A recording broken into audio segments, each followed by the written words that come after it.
नमस्कार दोस्तों, यूपीएससी हिंदी के इस स्टडी प्लेटफॉर्म पर मैं शुभम मिश्रा आप सभी का स्वागत करता हूं। तो 500 क्वेश्चंस हम लोग कर रहे हैं यार, उसी में आगे का जो है कुछ पोर्शन है। ठीक है, तो चलिए देखते हैं।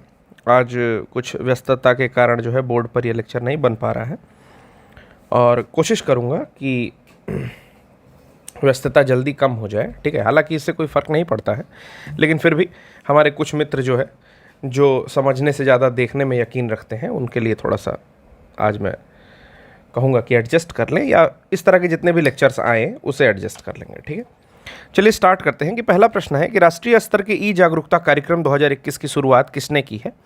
With who launch the national level e awareness programme 2021। तो क्वेश्चन पर ध्यान देंगे। ओहो, चलिए क्वेश्चन पर ध्यान देंगे कि क्वेश्चन है आपका ई अवेयरनेस प्रोग्राम के विषय में, national level e awareness programme 2021। ठीक है ना। तो ये जो शुरुआत किया गया है, ये शुरुआत किया गया है आपका नारायण राणे के द्वारा। ठीक है ना,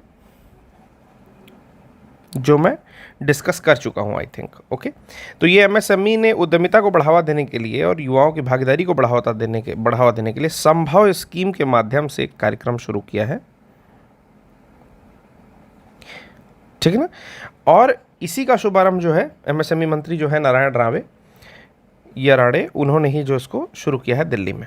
ठीक है, देखते हैं अगला प्रश्न। कह रहा है कि भारत सरकार द्वारा $1 ट्रिलियन के सेवा निर्यात को हासिल करने का लक्ष्य कब रखा गया है? तो लक्ष्य रखा गया वर्ष 2030 में, और इसमें बहुत सारी बातें हैं। चलिए एक एक करके उन बातों को देखते हैं और यहीं पर मैं लिखता जाऊँगा पॉइंट्स। जो आपको नोट करने होंगे वो नोट डाउन कर लीजिएगा। पहला ये है कि खबर कुल मिला के ये है कि नई दिल्ली में सेवा निर्यात संवर्धन परिषद के द्वारा एक वैश्विक सेवा सम्मेलन ऑर्गेनाइज किया गया। तो यहां मैं लिख रहा हूं कि वैश्विक सेवा सम्मेलन 2021 दिल्ली में जो है ऑर्गेनाइज कराया गया। ठीक है ना, और इसको संबोधित कर रहे थे जो आपके पीयूष गोयल हैं, जो कि यूनियन मिनिस्टर हैं आपके। ठीक ना, पीयूष गोयल इसको संबोधित कर रहे थे। तो इन्होंने कहा कि जैसे जो सेवाएं हैं यानी कि सर्विस सेक्टर है, वो भारत के आर्थिक विकास की प्रमुख चालक है। ठीक है ना, क्योंकि आपको ये पता है कि सर्विस सेक्टर का योगदान हमारे आर्थिक क्षेत्र में सबसे ज़्यादा रहता है अक्सर। तो इसीलिए उन्होंने कहा कि जो भारत का आर्थिक विकास है उसका प्रमुख चालक कौन है? सेवाएं हैं। ठीक, इन्होंने कहा कि 2.6 करोड़ लोग टोटल जो है रोजगार करते हैं इस क्षेत्र में, और भारत की कुल निर्यात का वैश्विक 40% जो है सेवा क्षेत्र ही अपना रखती है। ठीक, तो इसकी जो है दो डेटा मैंने और दिया। मैंने कहा कि 40% जो है वर्ल्ड में भारत सेवा क्षेत्र जो है भारत के कुल निर्यात का वैश्विक रूप से, ठीक ना, वर्ल्ड नहीं मतलब ग्लोबली जितना भारत निर्यात करता है उसमें 40% जो है भारत सेवा क्षेत्र का जो है परसेंटेज है। इसकी जो थीम थी इस सम्मेलन की, वैश्विक सेवा सम्मेलन की, ठीक ना, इसकी जो थीम थी वो थीम है इंडिया सर्व्स एक्सप्लोरिंग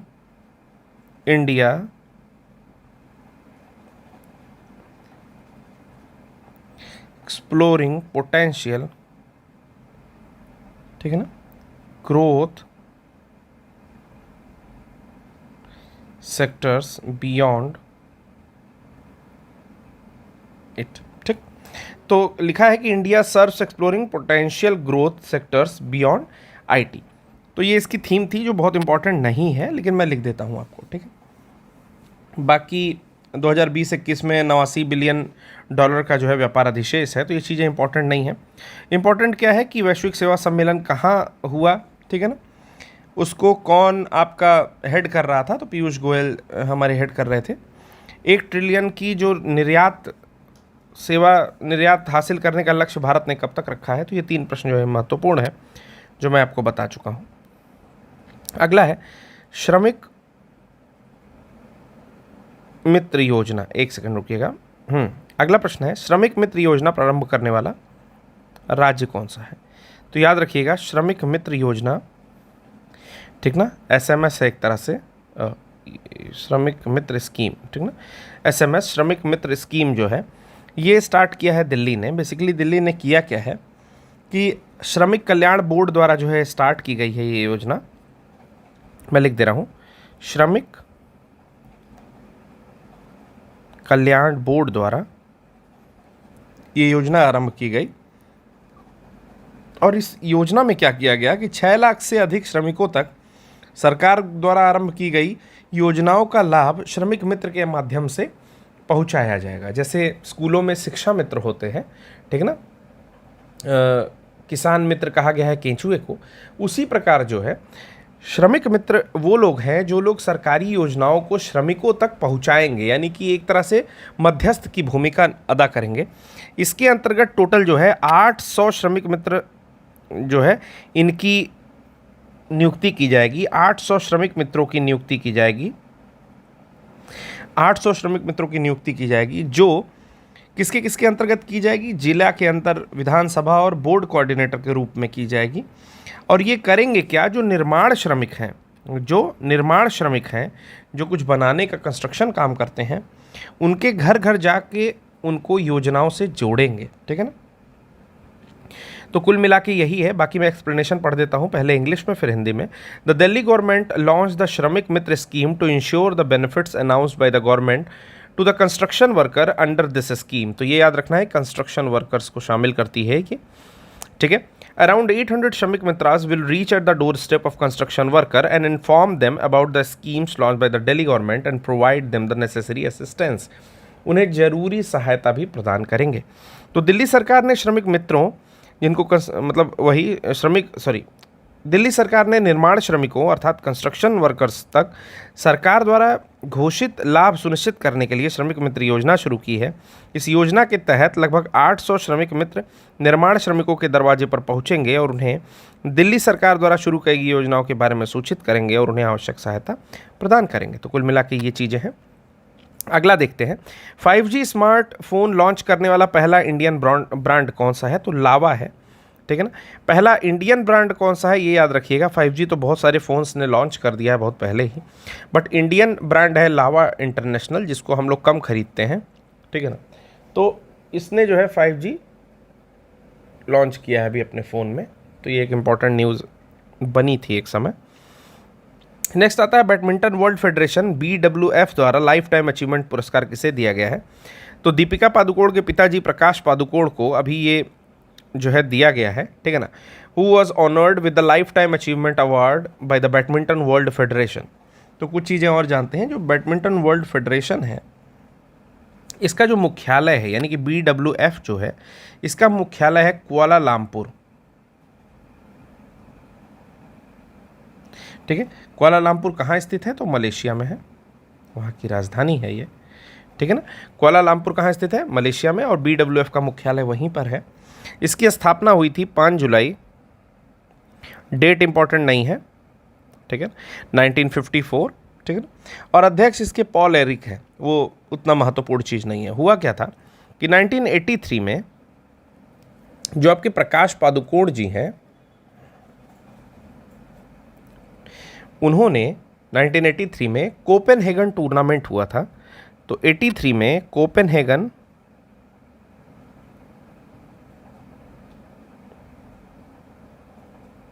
टूर्नामेंट हुआ था, ठीक ना। इसमें इन्होंने वर्ल्ड चैंपियनशिप का पदक जीते थे और ये पहले भारतीय थे ऐसा करने वाले। वर्ल्ड चैंपियनशिप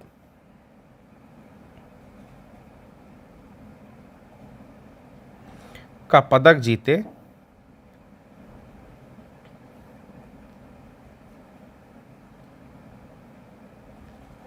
पहले भारतीय थे, ओके। अब मैं कुछ यहाँ पर नाम लिख रहा हूँ जो लोग बैडमिंटन से रिलेटेड हैं, ठीक है। तो उनका पहला नाम मैं लिखता हूँ। आपको पता है बैडमिंटन से रिलेटेड है साइना, जिस पर मूवी भी बन चुकी है, साइना नेहवाल, ठीक है। एक बेंगलोर की खिलाड़ी हैं जिनका नाम है PV सिंधु, ठीक है ना। उसके अलावा मेल्स में किदम्बी श्रीकांत,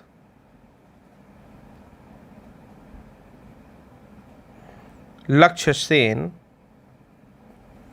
ठीक है ना, जो डबल्स खेलती थी उन महिलाओं में आती हैं ज्वाला गुट्टा और अश्विनी पोनप्पा।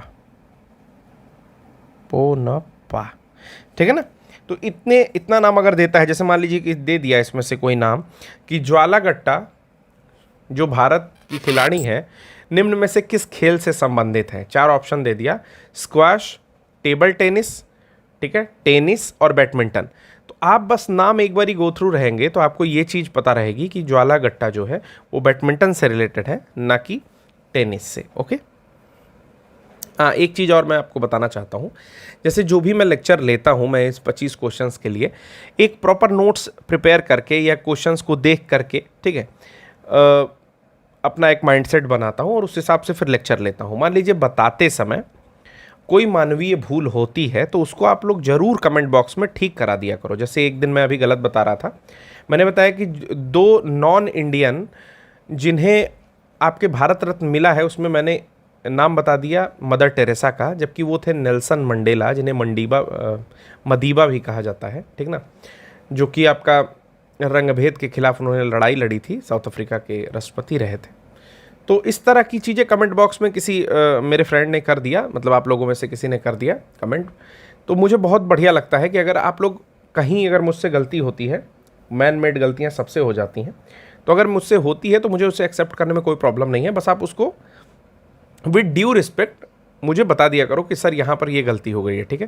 क्योंकि पहले जो कमेंट मेरे स्टार्टिंग के लेक्चर्स में जब मैं फ्री क्लासेस लेता था तो उसमें जो कमेंट्स आते थे वो थोड़े हर्टिंग कमेंट्स होते थे। तो मैं हमेशा चाहता हूँ कि जैसे आप इंसान हो, ठीक है, आपके बड़े भाई होंगे, छोटा भाई होगा, घर में माँ बाप सब लोग हैं, तो एक कुटुंब की तरह से, मतलब एक परिवार की भावना के साथ से अगर किसी से कोई गलती होती है तो आप उसको आराम से समझा के आगे बढ़ते हो, ठीक है। तो अगर मान लो कि मेरे से भी कोई गलती हो रही है, मैं ये नहीं कहूँगा कि I am the only perfect या मैं परफेक्ट हूँ, ठीक है, मैं कभी ये क्लेम नहीं करता। एक प्रोसेस होती है, लर्निंग इज़ अ प्रोसेस जो कि लाइफ टाइम चलती है। तो उसी प्रोसेस में मान लो कि मैंने भी नोट्स प्रिपेयर किए और मुझे कोई डेटा कहीं गलत मिल गया, मैंने जिस बुक से बनाया या मैंने नेट से देखे, जिस साइट पे देखा, तो मैं उसको डबल क्रॉस चेक करने का तो टाइम रहता नहीं है। तो अगर मान लो कभी कुछ गलती होती है या मैं कुछ रिकॉल किया, मुझे नाम नहीं याद आया, ठीक है, तो आप लोग बिल्कुल कमेंट बॉक्स में करो, उसमें मुझे अच्छा लगता है, ख़राब नहीं लगता है, विद ड्यू रिस्पेक्ट लेकिन, ठीक है ना।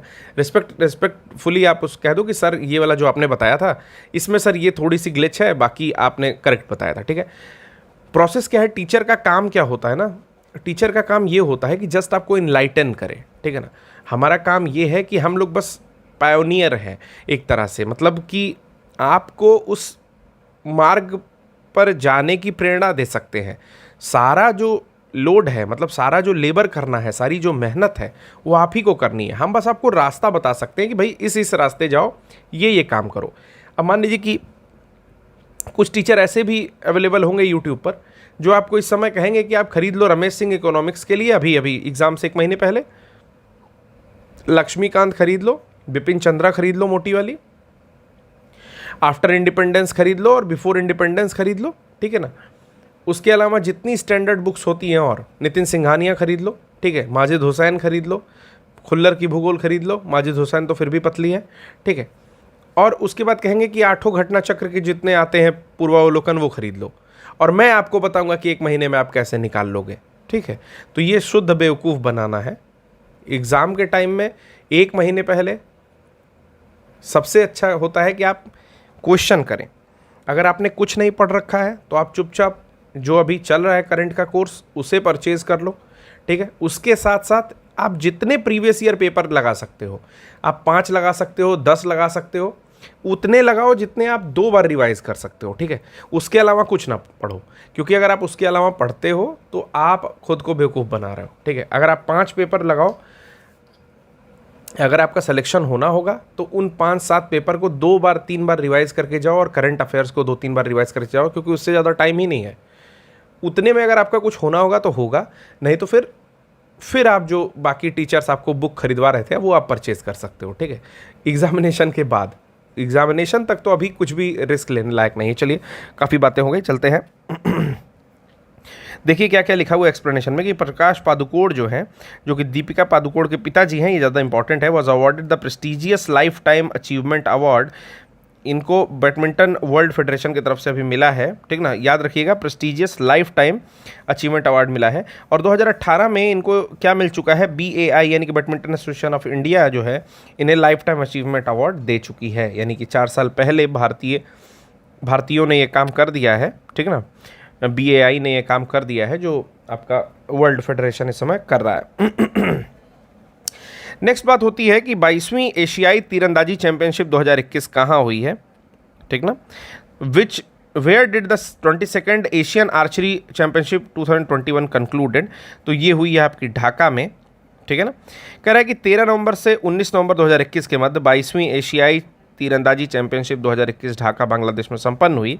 इस चैंपियनशिप में दक्षिण कोरिया कुल 15 पदक, 9 स्वर्ण इसके साथ पहले स्थान पर रहा और भारत दूसरे स्थान पर रहा। तो महत्वपूर्ण क्यों है, क्योंकि पूछेगा कि 22वीं एशियाई तीरंदाजी चैंपियनशिप जो कि अभी ढाका में हुई है, पूरा इन्फॉर्मेशन भी दे सकता है, उसमें भारत कितने नंबर पर फिनिश किया या भारत चौथे नंबर पर रहा, फर्स्ट, सेकेंड, थर्ड, फोर्थ, ठीक है। तो इसमें सेकेंड नंबर पर रहा, तो ये याद रखिएगा आप लोग, ठीक है। इसके अलावा अगर पूछता है कि भारत में, ठीक है, तीरंदाजी से रिलेटेड कुछ नाम, जैसे मान लीजिए आपको दे देता है अतानु दास, ठीक है ना, अतानु दास की वाइफ हैं दीपिका कुमार, ठीक, दीपिका कुमारी, ये दोनों लोग हस्बैंड वाइफ हैं और दोनों लोग जो है आर्चरी करते हैं, ठीक। उसके साथ डोला बनर्जी, जयंत तालुकदार, ठीक है ना, लिम्बाराम, ठीक है ना, ये लोग हैं।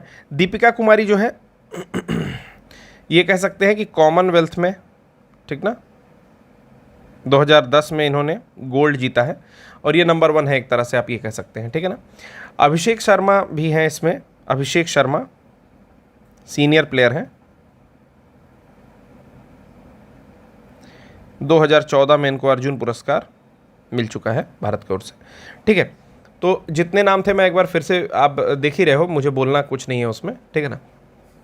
तो यही है भारत की ओर से, दीपिका कुमारी पहले नंबर पर अक्सर रहती हैं वर्ल्ड रैंकिंग में भी, ठीक है। 2010 में इन्होंने कॉमनवेल्थ में गोल्ड जीता है, ठीक है। बाकी डेटा जो है आप देख लीजिएगा। तो कभी कभी नाम देकर पूछ सकता है, जैसा मैंने कहा कि अतानु दास किस खेल से संबंधित है, या जैसे ऐसा 3 नाम दे दिया कि अतानु दास के सामने लिख दिया कि आर्चरी, ठीक है ना, उसके बाद उधर आपका लिख दिया ज्वालागट्टा के सामने बैडमिंटन, ठीक ना, और रोहित शर्मा के सामने लिख दिया फुटबॉल। तो आप तो इसको आसानी से क्लियर कर सकते हो। लेकिन अगर अतानु दास के सामने आपका लिख दिया स्क्वाश, ठीक है ना, तो आप तीरंदाजी नहीं याद रहेगा। इसलिए नाम बस एक बारी गो थ्रू हो जाइए कि अतानु दास, Deepika Kumari wife, husband wife हैं, दोनों आर्चरी या तीरंदाजी करते हैं। डोला बनर्जी, जयंत तालुकदार, लिम्बाराम और आपकी अभिषेक शर्मा, इतने लोग हैं, ठीक है ना। चलिए अगले प्रश्न पर चलते हैं। अंतर्राष्ट्रीय T20 में सबसे अधिक रन बनाने का रिकॉर्ड किस बल्लेबाज ने अपने नाम किया है? तो अभी हमारे रोहित शर्मा जो है वो 3300 कुछ रन बनाए हैं, ठीक ना। टोटल रन इनके हो गए हैं 3313 रन T20 में, ठीक है ना, वर्ल्ड T20 में, ICC के उसमें। इसके बाद है मार्टिन गप्टिल न्यूजीलैंड के, और उसके बाद है विराट कोहली, ठीक है ना। तो ये 3 रैंकिंग है, इसमें ज़्यादा कुछ नहीं जानना है। नेक्स्ट चलते हैं कि 36वीं Akhil Bharatiya prize money Indira marathon 2021 का आयोजन कहाँ किया गया? तो ये जो India prize money Indira marathon है 2021 में, इसका किया गया है प्रयागराज में। तो प्रयागराज से रिलेटेड मैं बहुत सारे फैक्ट बताने वाला हूँ आपको। तो क्वेश्चन एक बार और समझ लीजिए कि इससे क्या क्या पूछा जा सकता है। पहला कि ऑल इंडिया जो किया जा रहा था प्राइज मनी इंदिरा मैराथन, पहला तो चौथा संस्करण था, तो 36वां संस्करण था, ठीक है। कहाँ किया गया? तो प्रयागराज में किया गया। अब हम प्रयागराज के बारे में कुछ समझते हैं। प्रयागराज में क्या है? प्रयाग प्रशस्ति है, ठीक। लेकिन प्रयाग प्रशस्ति से पहले प्रयाग समझते हैं। प्रयाग मतलब होता है संगम, मतलब मिलना, ठीक ना। कौन कौन मिलता है? गंगा, यमुना और सरस्वती, ठीक। लेकिन सरस्वती जो है वो मिथिकल सरस्वती है, ठीक ना। मिथिकल सरस्वती है, मतलब अभी सरस्वती वर्तमान में वहाँ प्रेजेंट नहीं है। तो गंगा, यमुना और सरस्वती को आभासी सरस्वती, जिनको माना जाता है कि ये लोग यहाँ मिलती हैं। अब आती है बात प्रयाग प्रशस्ति की। तो प्रयाग प्रशस्ति क्या है? इन प्रेज ऑफ समवन, प्रशस्ति मतलब होता है इन प्रेज ऑफ समवन, किसी की बड़ाई में लिखा गया, ठीक ना। तो कौशाम्बी में सबसे पहले इंस्क्राइब्ड ये उत्खनित हुआ, ठीक है, और फिर उसको इलाहाबाद लेकर के आया गया, इलाहाबाद किले में। फिर इसमें किन्होंने किन्होंने लिखा है, सबसे इंपॉर्टेंट ये है। तो सबसे पहला अशोक इसमें लिखते हैं, ठीक ना। प्रयाग प्रशस्ति में अशोक अपनी स्क्रिप्ट लिखते हैं, जो कि ब्राह्मी में लिखी गई है, ब्राह्मी लिपि में। ये बहुत महत्वपूर्ण चीज मैं बता रहा हूं, आप जरूर नोट कर लीजिएगा। दूसरा है क्वींस एडिक्ट, यानी कि क्वीन का लेख है। ये किसका बड़ाई करती हैं? ये बड़ाई करती हैं अशोक की पत्नी कारुवाकी की, ठीक है ना। कारुवाकी की बड़ाई करते हैं, ठीक है ना। मैं इंग्लिश में लिख दे रहा हूं, कौरवाकी, ठीक, या कौरवाकी या कौरवाकी की बड़ाई करती हैं उनकी, ठीक ना। तो इसमें एक क्वेश्चन बनता है कि ये क्वीन कौन है, ठीक ना। क्वींस एडिक्ट का मतलब किसी क्वीन ने लिखवाया है, तो क्वीन कौन है? तो ये भी अशोक की ही पत्नी थी, ठीक ना, जिसका नाम था तिसराक्षिता। तिसराक्षिता क्या करती हैं कि अशोक की जो लास्ट पत्नी होती है कारुवाकी, उसकी ये बड़ाई लिखती हैं कि वो बहुत चैरिटेबल डीड्स करती है, वो बहुत दान करती है, ठीक ना। फिर आता है आपका तीसरा, तो तीसरा लेख आता है समुद्रगुप्त का, जिसे भारत का नेपोलियन भी बोला जाता है। और समुद्रगुप्त का जो शासनकाल है 335 से लेकर के 375 के आसपास ये शासन करते हैं। इनके एक दरबारी कवि रहते हैं, इनका नाम रहता है हरिशेन। यहाँ पर मैं लिख रहा हूँ आगे, हरिशेन, ठीक ना, HARISHENA, हरिशेन। तो हरिशेन जो है एक डिफरेंट शैली, जिसको बोला जाता है चंपू शैली। चंपू शैली गद्य और पद्य को मिलाकर लिखी जाती है। तो ये दो तरह से लिखते हैं। शुरू के जो 10 चीज़ें लिखी हैं वो पद्य में लिखी हैं, उसके बाद जो है गद्य में लिखा है, ठीक है। ये बताते हैं कि समुद्रगुप्त ने कितने राजाओं को हराया है, ठीक है। समुद्रगुप्त को कविराज कहा है इन्होंने, ठीक है। इनको बताया है कि 100 युद्ध जो है ये किए हैं। उसके बाद पुष्यमित्र शुंग के बाद यही ऐसे राजा हुए जिन्होंने अश्वमेध किया। तो समुद्रगुप्त के बारे में क्या बताया है कि इन्होंने अश्वमेध भी किया है, ठीक ना। किसके बाद? पुष्यमित्र शुंग के बाद ये वो राजा हुए हैं जिन्होंने अश्वमेध भी किया है, ठीक है ना। और लास्ट जो आता है आपका, समुद्रगुप्त तो तीसरे थे, लास्ट जो आता है मैं यही लिख दे रहा हूं, अभी मैं डिलीट कर दूंगा। लास्ट आता है जहांगीर। ये पर्शियन में लिखता है, मतलब इन्होंने लिखवाया होगा पर्शियन या फारसी में, ठीक है ना, फारसी में ये लिखते हैं। तो ये टोटल 4 यहाँ पर जो है प्रयाग प्रशस्ति में लेख मिलते हैं। पहला मिलता है अशोक का, जो कि ब्राह्मी लिपि में लिखा हुआ है। दूसरा क्वींस एडिक्ट मिलता है, जो कि तिसराक्षिता जो अशोक की पत्नी थी, उसने कौरवाकी के बारे में लिखा है कि कौरवाकी जो है बहुत ज़्यादा दान करती है। तीसरा लिखा है समुद्रगुप्त के विषय में हरिशेन ने, जो उनका दरबारी कवि था। और ये चंद्रगुप्त विक्रमादित्य जो समुद्रगुप्त के पुत्र थे, उनके काल में भी रहा। ये चंपू शैली में लिखता है, इनके बहुत सारे गुणगान करता है, कहता है कि इन्होंने 100 युद्ध किए थे, इन्हें कविराज के नाम से सुशोभित करता है। और उसके साथ साथ ये भी बताता है कि इन्होंने अश्वमेध यज्ञ किया था। फिर आता है चौथा लेख, आता है आपका जहांगीर का, जिन्होंने पर्शियन में लिखा था। तो कुछ चीज़ें मैं यहाँ पर डिलीट कर दे रहा हूँ। डिलीट करने की क्या जरूरत है, मैं इसको शिफ्ट कर देता हूँ, रुकिए, ठीक है। मैं ये चीज़ें जो है शिफ्ट कर देता हूँ, ठीक, ये बेटर है। जिसे लिखना होगा वो लिख लेगा। नेक्स्ट चलते हैं अगले प्रश्न की ओर, ठीक है। अगला प्रश्न है आपका, ओके, अगला प्रश्न है आपका ISSF, यानी कि ये जो Indian shooting sports federation, Indian नहीं होगा, Indian shooter take part, international shooting sports federation जो होती है, ISSF का फुल फॉर्म है इंटरनेशनल शूटिंग स्पोर्ट्स फेडरेशन, ठीक है ना। ये हुआ कहाँ है, तो ये हुआ है आपका पोलैंड के ब्रोक्ला में, ठीक है ना। जैसा कि आंसर अब तो दिखता रहता है, कोई बात नहीं है, डेट याद नहीं करनी है, लास्ट ईयर हुआ था, ठीक है ना। ISSF प्रेसिडेंट्स कप 2007 भारतीय निशानेबाजों ने हिस्सा लिया और भारत ने जो है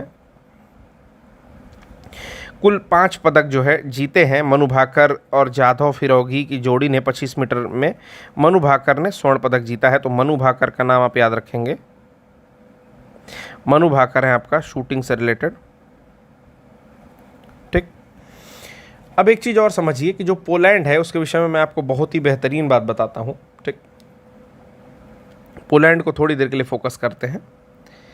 ये तो आपका हो गया, ISSF में भारत ने 5 पदक जीते हैं और मनु भाकर और जाधव फिरोगी की जोड़ी ने 25 मीटर रैपिड फायर पिस्टल में मिश्रित स्पर्धा जो हुई है, आपका मिक्स्ड टीम इवेंट जो हुआ है, उसमें इन्होंने गोल्ड जो है जीता है, ठीक। अब समझते हैं पोलैंड के विषय में। पहले तो पोलैंड की राजधानी जानते हैं। पोलैंड की राजधानी है वार्साओ,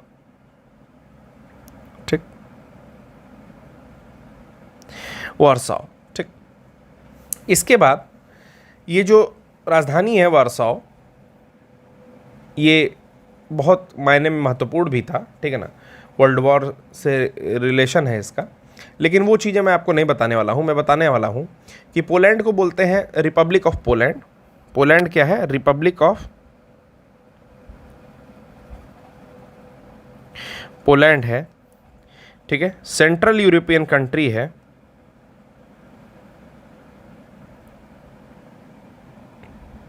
ठीक। अगर इसकी मुद्रा की बात करें तो मुद्रा है ज़्लॉटी, ठीक ना, ज़्लॉटी है, ठीक। सबसे महत्वपूर्ण बात जो है, मान लीजिए ये पोलैंड है,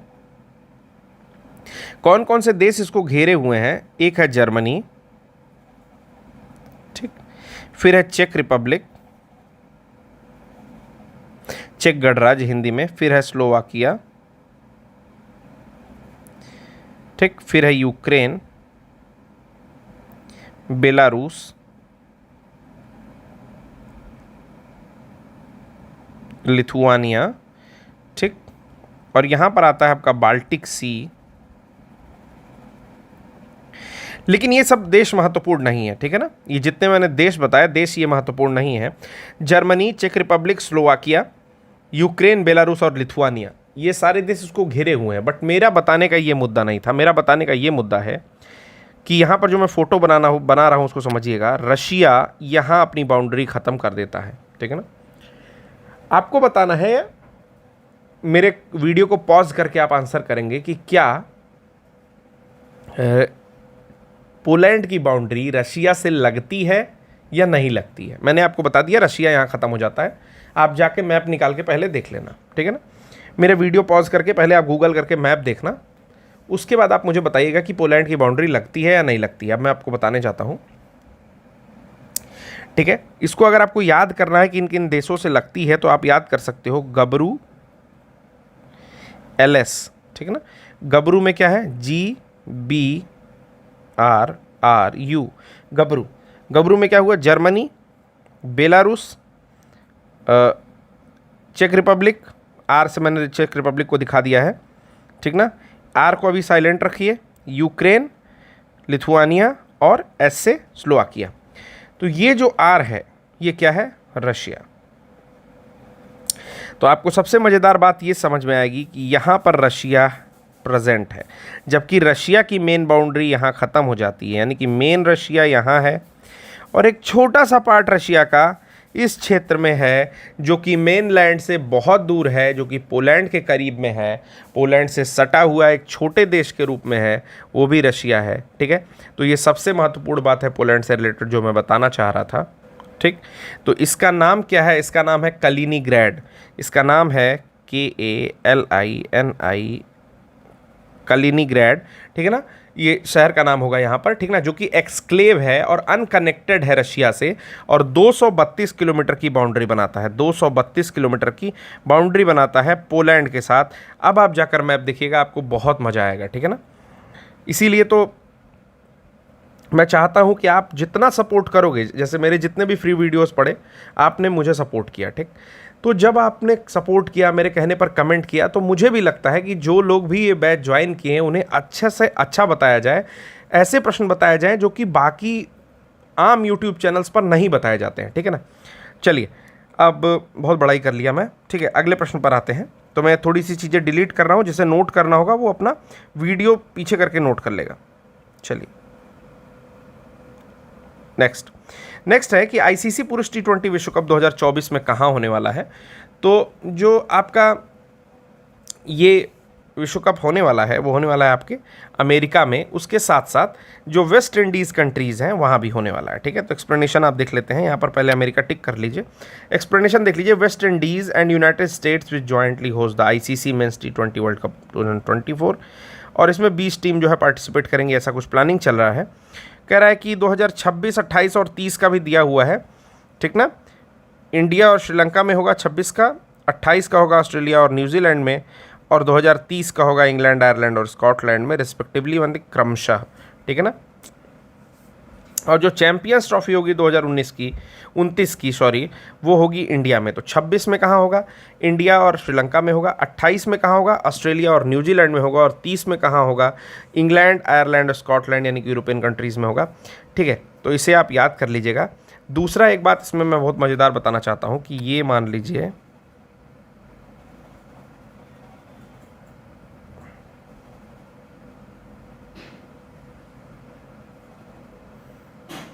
ठीक, थोड़ा सा ये समझ में आ रहा होगा कि ये है आपका यूएसए बीच वाला, ठीक। ये जो यूएसए है, ठीक, इसके बाद यहाँ से शुरू हो जाता है आपका, ठीक, ये आपका साउथ अमेरिका, और यहाँ कुछ कंट्रीज़ पड़ती हैं छोटी छोटी, यही है आपका वेस्ट इंडीज़।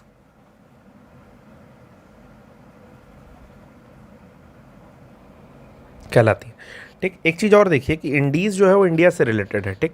तो आपको पता होना चाहिए कि ये वेस्ट इंडीज़ है, ठीक है। और इसी तरह जो हमारे इंडिया और उसके बगल के कंट्रीज़ हो गए, जैसे इंडोनेशिया और इस क्षेत्र में एक्सक्यूज़ मी, उन्हें ईस्ट इंडीज़ कहते थे। इसीलिए जो कंपनी पुर्तगाल से आती है वो आती है ईस्ट इंडिया कंपनी, ध्यान रखिएगा, ठीक है। चलिए आगे चलते हैं। आगे है आपका, हाल ही में किस मशहूर फुटबॉल कमेंटेटर का निधन हो गया है। तो ये इतने ज़्यादा मशहूर है कि इनका नाम आता है तो इनका नाम है नोवी कपाडिया, ठीक है ना।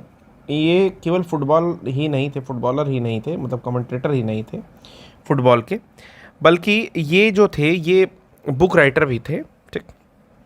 इनकी कुछ फेमस बुक्स हैं जो कि पूछ सकता है, मान लीजिए ये मत पूछे कि किसका निधन हुआ है, लेकिन ये पूछ सकता है कि मतलब ये जो थे इन्होंने कौन सी बुक लिखी है या किसने ये बुक लिखी है। पहला लिखा है इन्होंने barefoot to boots, barefoot to boots इन्होंने पहला लिखा है, ठीक है। मतलब बूट्स, नंगे पैर जूते के साथ, ऐसा कुछ, ठीक है ना। और दूसरा लिखा है द मेनी लाइफ्स ऑफ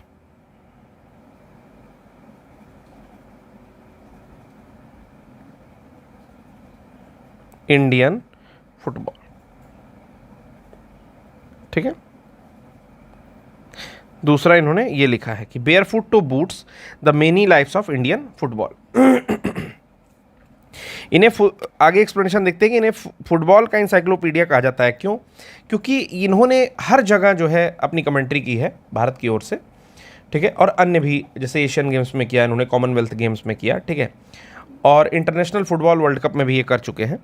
देखते हैं कि ये जो नोवी कपाडिया थे ये दिल्ली यूनिवर्सिटी के पूर्व प्रोफेसर भी रहे हैं, और ये मोटर न्यूरॉन बीमारी से डेथ हुआ है इनका। तो यहाँ पर जो मैंने लिखा है barefoot to boots the many lives of Indian football, ये दोनों बुक्स यहाँ भी गिवन है, तो देख लीजिएगा आप लोग।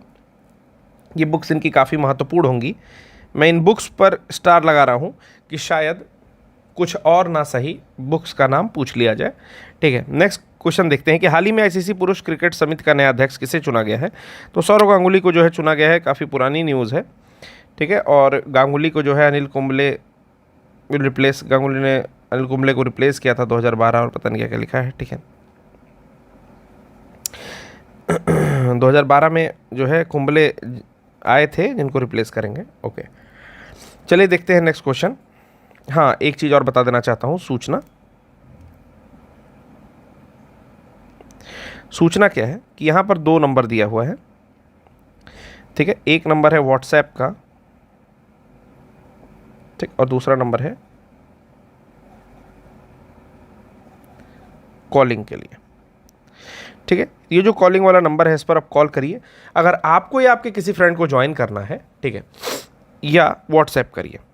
ठीक, एक बात और बता देना चाहता हूँ, अगर आप ज्वाइन नहीं करना चाहते हैं, ठीक है ना, आप अपने पैसे का इफेक्टिव यूज़ करना चाहते हैं, आप सोच रहे हैं क्यों ज्वाइन करूँ, तो 3 वीडियोस फ्री पड़े हैं। आप प्लेलिस्ट में जाओ और प्लेलिस्ट से कुल 75 क्वेश्चन फ्री में अवेलेबल है, जिन 75 क्वेश्चन को देख करके आप कम से कम 200 क्वेश्चन बना लोगे। ठीक है, कम से कम 200 कह रहा हूँ, ये भी हो सकता है कि आप 400 क्वेश्चन बना लो, आपके देखने के ऊपर डिपेंड करता है। तो आप एक बार उसका नोट्स बनाओ प्रॉपरली। उन 3 सेशन का नोट्स बनाने में आपको 2 दिन कम से कम लग जाएगा। तो 2 दिन में आप उसका नोट्स बनाओ और फिर एक बार रियलाइज़ करो कि क्या ये टेस्ट सीरीज़ ज्वाइन करनी चाहिए या नहीं ज्वाइन करनी चाहिए। ठीक है, I am not forcing you, आपके पैसे हैं, लेकिन आप उन 3 लेक्चर्स को जेन्युइनली पेन और पेपर लेकर के बनाओ, उसका नोट्स बनाओ और देखो कि क्या उससे आपकी लाइफ में कोई चेंज आ रहा है या नहीं आ रहा है एग्जामिनेशन को लेकर के। अगर आ रहा है तो उन 210 रुपये के बारे में मत सोचो। ठीक है, और आप ज्वाइन कर लो। ओके, चलिए आगे चलते हैं। हालांकि देखिए, आपको ऐसा लग सकता है कि ये प्रमोट कर रहे हैं, मैं और कहीं से पढ़ लूँगा। ऑब्वियसली आप और कहीं से पढ़ सकते हो। ठीक है, और मैं बिल्कुल प्रमोट कर रहा हूँ, लेकिन मैं इसलिए प्रमोट कर रहा हूँ क्योंकि आपको इससे ज़्यादा फ़ायदा मिलेगा। आपको करंट के साथ स्टैटिक जोड़ करके मैं पढ़ा रहा हूँ, उतना फ़ायदा आपको केवल करंट के वीडियोस देखने से नहीं मिलेंगे। ठीक है, और अगर आप पढ़ सकते हो तो फिर ओपन प्लेटफॉर्म पे इस तरह के बहुत सारे वीडियोस अवेलेबल हैं, आप पढ़ लीजिए। ठीक है, आपको कुछ कुल मिला के 200 वीडियो शायद देखने पड़े, आप पढ़ लीजिएगा। ठीक है, चलिए नेक्स्ट है, भारत की प्रथम वाहन निर्माता कंपनी बनी है, ये आपकी है टीवीएस मोटर्स, जिसे शामिल किया गया है यूएनजीसी में, United nation global compact. Basically United nation global compact जो होता है ये उन कंपनीज़ को सपोर्ट करती है जो कमिटेड हैं, किसके लिए, रिस्पॉन्सिबल बिजनेस के लिए। ठीक है, ये किसको सपोर्ट करती हैं, उन कंपनीज़ को जो कि रिस्पॉन्सिबल, अगर लिखा होगा तो मैं नहीं फिर इसको लिखूंगा। Compact the company has become the first Indian 2 wheeler, यहाँ पर कुछ नहीं लिखा हुआ है। ठीक है ना, एक्सप्लेनेशन आप पढ़ लीजिएगा। तो मैं लिख रहा हूँ रिस्पॉन्सिबल बिजनेस को सपोर्ट करती हैं, ऐसी कंपनीज को लेकर के कमिटेड है। ठीक है ना, और कैसी प्रैक्टिस करती हैं ये कंपनीज, तो ये मानवाधिकार को लेकर के सशक्त हैं। ठीक है ना, इन्वायरमेंट को लेकर के बहुत ज़्यादा केयर करती हैं, और करप्शन को लेकर के। ठीक है ना, तो ऐसी कंपनीज को यूएनजीसी यानी कि United nation global compact support करती है, जो कि कमिटेड होती है रिस्पॉन्सिबल बिजनेस की प्रैक्टिस को लेकर के। वो रिस्पॉन्सिबिलिटी किन किन क्षेत्रों में है, तो मानवाधिकार के क्षेत्र में है। ठीक है ना, यानी कि हर प्रत्येक मनुष्य का एक अधिकार है, उसको फोर्स लेबर नहीं कराया जाएगा, ज़बरदस्ती का काम नहीं लिया जाएगा उससे। ठीक है, एक्स्ट्रा वर्किंग आवर में नहीं रखा जाएगा, पहला ये। दूसरा, इन्वायरमेंट फ्रेंडली काम करेंगे, कि ऐसा नहीं है कि जो भी इनका सीवेज या गंदगी निकलती है इनके टीवीएस मोटर्स को बनाने में, उसको एवं ही छोड़ दिया जाएगा प्रकृति में, उसका प्रॉपर ये मैनेजमेंट करते होंगे। और तीसरा है करप्शन, तो करप्शन को लेकर के भी ये कंपनी जो है बहुत ज़्यादा सशक्त है, इसलिए जो है यूएनजीसी में पहली ऐसी भारतीय कंपनी को शामिल किया गया है। तो यहाँ पर एक्सप्लेनेशन है इसका, आप देख लीजिएगा। दोपहिया और तिपहिया वाहन के सबसे बड़े निर्माता है टीवीएस मोटर कंपनी, यानी कि सबसे बड़े निर्माताओं में से एक है, और दुनिया की सबसे बड़ी स्थिरता पहल संयुक्त राष्ट्र ग्लोबल कॉम्पैक्ट में शामिल हो गई है। कंपनी जो है ग्लोबल कॉम्पैक्ट का हिस्सा बनने वाली भारतीय दोपहिया और तिपहिया निर्माता पहली बन गई है। ठीक है, किस राज्य ने, अच्छा एक चीज़ और मैं बताना चाहता था, चूँकि गांगुली जो हमारे हैं वो बंगाल से रिलेटेड है, तो बंगाल के संबंध में एक चीज़ मैं बताना चाहता था, बाकी जो सूचना है वो तो आपको पता ही चल गई है।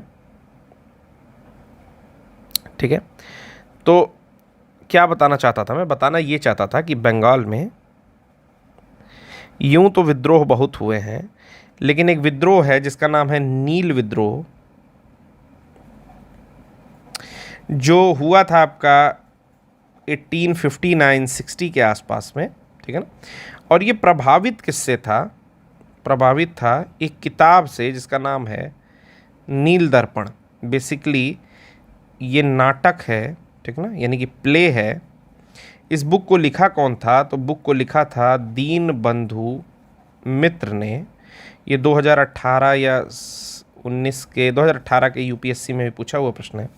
दीन बंधु मित्र ने क्या दिखाया था कि जो नील की खेती करने वाले मजदूर हैं उनकी क्या स्थिति है, उनकी ज़मीनों की क्या दशा है और उनके साथ किस तरह का व्यवहार किया जाता है, फोर्स्ड लेबर कराया जाता है, ज़बरदस्ती ज़मीनों पर कब्जा करके नील की खेती के लिए विवश करा जाता है, वो कितने दयनीय स्थिति में है, इन ए डिप्राइव्ड सिचुएशन, एक वंचित की ज़िंदगी जी रहे हैं।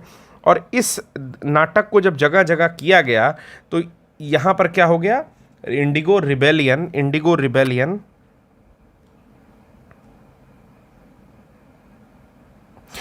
रिबेलियन होता है, यानी कि नील विद्रोह होता है। और जो है दीन बंधु मित्र इसके लिए एक उचित कारक बनते हैं, ठीक है ना। तो ये मैं बता देना चाहता हूँ, ये बंगाल के बहुत सारे विद्रोह में से बहुत महत्वपूर्ण विद्रोह है। देखते हैं शायद इससे प्रश्न बन जाए। इसलिए ज्वाइन करना चाहिए, यही मैं कह रहा था, ज्वाइन इसलिए करना चाहिए, ठीक है। तो बांस से बना क्रिकेट का बल्ला किसने बनाया है? तो त्रिपुरा ने बनाया है। त्रिपुरा के बारे में बहुत सारी चीज़ें बताऊंगा, तो बिल्कुल जान जाइए कि इस सेशन में तो इससे इंपॉर्टेंट कुछ हो ही नहीं सकता। त्रिपुरा के बारे में मैं इतनी चीज़ें बताऊंगा जो मैं गारंटी देता हूँ कि आपको कभी नहीं पता होंगी, ठीक है। और आप यूट्यूब पर उठाकर देख लेना, एक बार में तो कोई नहीं बता पाएगा, ठीक है। ये मैं गारंटी देता हूँ कि एक बार में यूट्यूब पर कोई नहीं बता पाएगा आपको। चलिए, ये केवल यूपीएससी हिंदी में ही पता चलेगा आपको। तो चलते हैं, बांस से बना बल्ला पहले देख लेते हैं। मतलब त्रिपुरा के bamboo and cane development institute है, वहाँ पर BCDI है, ठीक है। इसने north east centre of technology application and reach and nectar जो है के साथ मिलकर देश का पहला बांस से बना क्रिकेट बल्ला बना है। तो BCDI जो है, bamboo and cane development institute जो है, ठीक, इसने नेक्टर के साथ मिलकर, यानी कि north east centre of technology application and research, north east centre of technology and application of research, ठीक, इसके साथ मिलकर के क्या बनाया है? बांस से जो है बैट बना दिया है इन्होंने, और बढ़िया क्वालिटी का बैट बनाया है, ठीक है। तो ये तो थी कुछ बांस से बने बल्ले की कहानी। इसके बाद देखते हैं त्रिपुरा।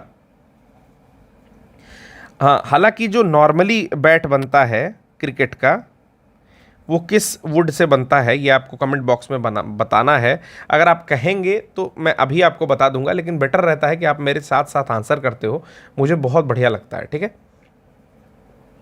ये मैं बता देना चाहता हूँ कि W से स्टार्ट होता है, मैं इससे ज़्यादा नहीं बताऊंगा। उस लकड़ी का नाम W से स्टार्ट होता है, बाकी आंसर आप बताना। चलो, इसलिए मैं इतना इसलिए बताता हूँ क्योंकि क्या होता है ना कि स्टूडेंट्स को, मैं भी कभी स्टूडेंट था, अभी भी अगर कोई मुझसे बड़ा पढ़ा है या छोटा पढ़ा है, बढ़िया पढ़ाता है, तो मैं उसका स्टूडेंट हूँ, ठीक है। तो मुझे क्या होता है कि हमेशा ऐसा डाउट रहता था लोगों को क्लास में, मेरे भी क्लास में, या मुझे भी समटाइम्स, कि नहीं आ रहा होगा इसलिए पूरा नहीं बता रहे हैं, ठीक है ना। तो ऐसा कुछ नहीं है, याद है, एक मास्टर तैयारी करके आता है, ठीक है। तो W से है, हालांकि ये मैं रैंडमली पूछ लिया हूँ आपसे। हाँ, तो त्रिपुरा के बारे में बताते हैं। त्रिपुरा के बारे में कुछ कुछ चीज़ें शुरू करते हैं। सबसे पहले राजधानी है त्रिपुरा की, राजधानी होती है अगरतला, ठीक है ना। सबसे पहले त्रिपुरा की राजधानी अगरतला है। उसके बाद बात करते हैं त्रिपुरा के बारे में। तो त्रिपुरा में कर्क रेखा गुजरती है, ठीक ना। जो कर्क रेखा है वो गुजरती है, ठीक, 23.5 डिग्री नॉर्थ, ये त्रिपुरा से होकर के गुजरती है। उसके बाद है आपका त्रिपुरा के विषय में एक बात कि ये तीसरा सबसे छोटा राज्य है। इसके बाद एक बात और है कि ये बांग्लादेश से 3 ओर से घिरा है, ठीक। इधर का छोड़ के त्रिपुरा जो है, ये जो त्रिपुरा है, इधर से और इधर से बांग्लादेश से घिरा है, 3 तरफ से, ओके। नेक्स्ट इसमें देखते हैं कि यहाँ पर जो है बहुत सारी नृत्य होते हैं। तो कुछ नृत्य का नाम लिख रहा हूँ मैं यहाँ पर, ठीक है ना। मैं ऊपर लिख देता हूँ, यहाँ जगह है काफ़ी।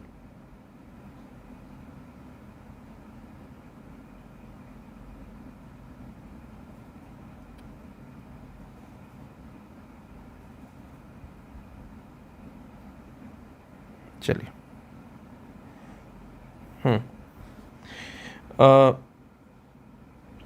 कुछ महत्वपूर्ण नृत्य का नाम लिख रहा हूँ, याद रखिएगा। एक पूजा पहले लिख देता हूँ, गरिया पूजा, ठीक ना। यहाँ पर गरिया पूजा होती है, ठीक, और गरिया नृत्य भी होता है। ओके, गरिया पूजा होती है, गरिया नृत्य होता है। एक होती है खर्ची पूजा, जो कहाँ होती है, वहाँ पर जुलाई के आसपास में एक चतुर्दश देवतर मंदिर है, चतुर्दश देवतर मंदिर है, वहाँ ये खर्ची पूजा की जाती है। ये इंपॉर्टेंट है, याद रखिएगा, खर्ची पूजा को एकदम आप रट लीजिए। उसके बाद एक होता है हौजगिरी नृत्य, हौजगिरी नृत्य, ये रियांग जनजाति के द्वारा किया जाता है। फिर आता है बिझू नृत्य, ये चकमा लोगों के द्वारा किया जाता है, ठीक है ना। अब जब बात जनजाति की आती है तो जनजाति के बारे में सबसे पहले समझते हैं कि त्रिपुरा मतलब बहुत सारी आदिवासी वहाँ पर रहते हैं त्रिपुरा में, ठीक है ना। तो कुछ आदिवासियों के बारे में समझ लेते हैं। जैसे त्रिपुरा जनजातीय क्षेत्र स्वायत्त जिला परिषद है एक, ठीक ना, जिसको Tripura tribal areas autonomous district council कहते हैं, ठीक है। मैं यहाँ पर लिख दे रहा हूँ, त्रिपुरा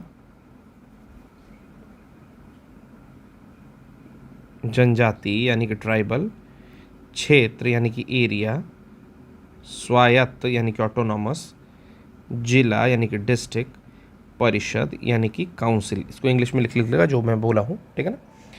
मैं कह रहा हूँ कि यहाँ पर टोटल जो ट्राइब्स हैं वो 20% ट्राइब्स हैं यहाँ, सॉरी 70% यहाँ पर ट्राइबल पॉपुलेशन रहती है, और 20 ट्राइबल ग्रुप्स होंगे, कम से कम 20 ट्राइबल ग्रुप्स हैं, ठीक ना। ये लोग किस तरह की कल्टीवेशन करते हैं, तो झूम टाइप की कृषि करते हैं, ठीक है ना। झूम कृषि करते हैं ये लोग। झूम कृषि में क्या होता है कि मतलब उगाओ और फिर बर्न कल्टीवेशन, इस तरह का कुछ है कि उसको जला करके फिर निकल जाओ, ठीक है ना। झूम कल्टीवेशन पहले यहाँ करो फिर बगल की ज़मीन में करो, इस तरह से। तो लोकसभा में जो है अभी एक अनुसूचित जनजाति में संशोधन का आदेश हुआ 2022 में ही, जो विधेयक पारित किया गया है। तो वहाँ पर कहा गया कि जो डारलोंग समुदाय है उसको कुकी आदिवासी समुदाय की उप जनजाति के रूप में अनुसूचित जनजातियों की श्रेणी में शामिल करने की मांग की गई थी, ठीक है ना। तो आप याद रखिएगा कि एक है वहाँ का जनजाति डारलोंग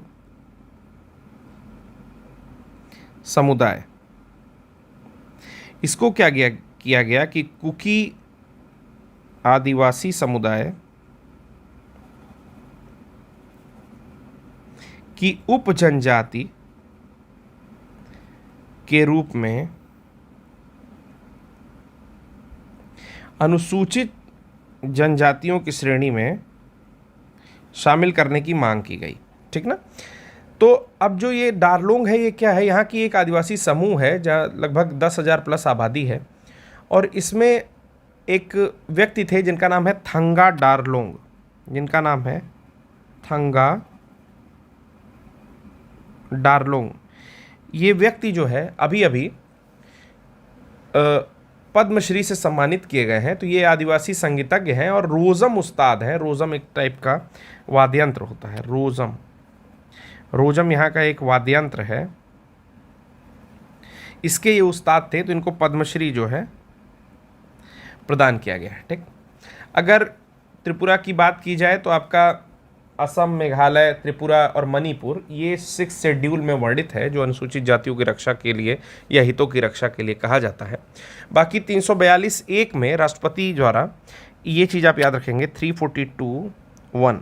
342(1) मैं बोल रहा हूं, आप नोट कर लीजिएगा कि राष्ट्रपति किसी भी राज्य अथवा केंद्र शासित प्रदेश के संबंध में राज्यपाल के परामर्श के बाद एक सार्वजनिक अधिसूचना द्वारा उस राज्य अथवा केंद्र शासित प्रदेश के संबंध में जनजातियों अथवा जनजाति समुदायों या जनजाति समूहों को अनुसूचित जनजाति के रूप में निर्दिष्ट कर सकता है। याद रखिएगा कि 342(1) में ये शक्ति दी गई है राष्ट्रपति को कि वो क्या करेगा कि राज्यपाल से परामर्श करेगा और एक सार्वजनिक अधिसूचना जारी करेगा और उस राज्य में क्या करेगा, किसी विशेष ग्रुप को या जनजातियों को अनुसूचित जनजाति के रूप में शामिल कर सकता है। ठीक है ना। बाकी त्रिपुरा में नील महल है जो कि पानी में स्थित एक महल है। जामपुई है, जामपुई वहाँ का संतरा उत्पादक स्थान है। ऊनाकोटी है, ऊनाकोटी एक दर्शनीय स्थल है जो पत्थर को काटकर बनाया गया है, शैव तीर्थ भी कह सकते हैं। ठीक है, तो ये कुल मिलाकर के त्रिपुरा के बारे में जानकारी है। आशा करता हूँ कि जो डारलोंग समुदाय है उससे प्रश्न आने की संभावना है। तो आप याद रखिएगा डारलोंग समुदाय कहाँ का है, तो त्रिपुरा का एक आदिवासी मतलब समूह है जिसको अभी 2022 में लोकसभा में पेश किया गया एक संविधान संशोधन, जिसमें कहा गया कि इसको अनुसूचित जनजाति के रूप में दर्जा दिया जाए। किसके अंडर में, तो कुकी आदिवासी समुदाय के अंडर में। ठीक है, चलिए अगले प्रश्न पर चलते हैं। अब ज़्यादा कुछ नहीं बचा है। भारत के 72वें ग्रैंड मास्टर हैं तो मित्राब गुहा हैं, इनके विषय में जो भी लिखा हुआ है आप पढ़ लेंगे। क्या लिखा है कि कलकत्ता के मित्राब गुहा ने सर्बिया में शतरंज टूर्नामेंट के तीसरा और अंतिम ग्रैंड मास्टर नॉर्म हासिल करके भारत के 72वें ग्रैंड मास्टर बने हैं। सर्बिया के नोविसाद में आयोजित grand master third Saturday mix 220 tournament में अंतिम मानकों को पूरा करके इसको हासिल किया है। ठीक है, 69वें थे हर्षित राजा थे, 70वें थे राजा ऋत्विक और संकल्प गुप्ता। तो इस तरह से याद करेगा, हर्षित राजा ऋत्विक और संकल्प गुप्ता, और इस समय आपके मित्राब गुहा। तो 3-4 याद कर लीजिएगा। ठीक है, नेक्स्ट पूछता है कि भारत की पहली योगासन स्पोर्ट्स चैंपियनशिप का आयोजन कहाँ किया गया, तो किया गया भुवनेश्वर में, जो कि उड़ीसा की राजधानी है, और पिछले साल किया गया है ये। ठीक ना, नवंबर में NYSF यानी कि राष्ट्रीय नेशनल योगा स्पोर्ट्स फेडरेशन द्वारा उड़ीसा राज्य में जो है इसको आपका किया गया है। उसके बाद नेक्स्ट आता है आपका कि पूर्व क्रिकेटर के बच्चों को फुटवियर ब्रांड प्लेटो, तो ब्रांड का नाम याद रख लीजिए प्लेटो, और इसको किया है आपका राहुल द्रविड़। इनका था लेट कट एक शॉट होता है। ठीक है, तो इसी से आप प्लेट कट याद कर लीजिए, प्लेट कट या प्लेटो। तो प्लेटो नाम का एक जो है बच्चों का फुटवियर ब्रांड है, उसके ब्रांड एम्बेसडर बनाए गए हैं। ये बहुत इंपॉर्टेंट न्यूज़ नहीं है, इसको स्किप करके आगे चलते हैं। तो 167 जो है कह रहा है यूरोपियन फुटबॉल चैंपियनशिप 2024 का आयोजक देश कौन सा है, तो ये बहुत इंपॉर्टेंट न्यूज़ नहीं है, जर्मनी है इसका आयोजक। हम लोग चलते हैं नेक्स्ट क्वेश्चन पर कि किस देश के साथ भारत का पहला पिंक गेंद वाला महिला डे क्रिकेट मैच खेला गया, तो डे नाइट मैच खेला गया है, पिंक गेंद से खेला गया है, महिलाओं ने खेला है, तो तीनों चीज़ इंपॉर्टेंट है। और ये हुआ है ऑस्ट्रेलिया के क्वींसलैंड में करारा ओवल नामक मैदान में। तो इसमें जो है डे नाइट मैच में गुलाबी गेंद से हुआ। एक बार इंग्लिश में देख लेते हैं। With which country was India's first ever pink ball women's day night test match played, तो इट हैज़ बीन प्लेड और it was played between India and Australia at the Queensland Carrara Oval stadium. Okay, next question पर चलते हैं कि India international science festival आपका कहाँ हुआ है, तो ये आपका हुआ है पणजी में। ठीक है, इसका आंसर होगा पणजी।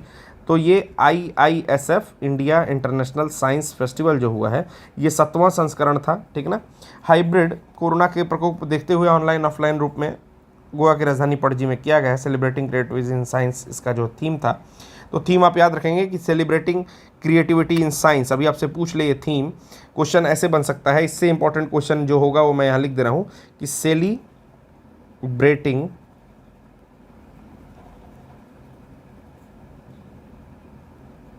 क्रिएटिविटी इन साइंस नामक थीम, ठीक ना, हाल ही में किस फेस्टिवल की थी। ठीक ना, आपको कह दे कि ISA के द्वारा किए गए एक त्यौहार की, गोवा में मनाए जाने वाले एक त्यौहार की, ठीक ना, इंडियन इंटरनेशनल साइंस फेस्टिवल की, ठीक, या UNO द्वारा भेजे गए, या ऐसा कुछ भी एक ऑप्शन दे दे। ठीक है ना, तो ये ज़्यादा इंपॉर्टेंट है, सेलिब्रेटिंग क्रिएटिविटी इन साइंस।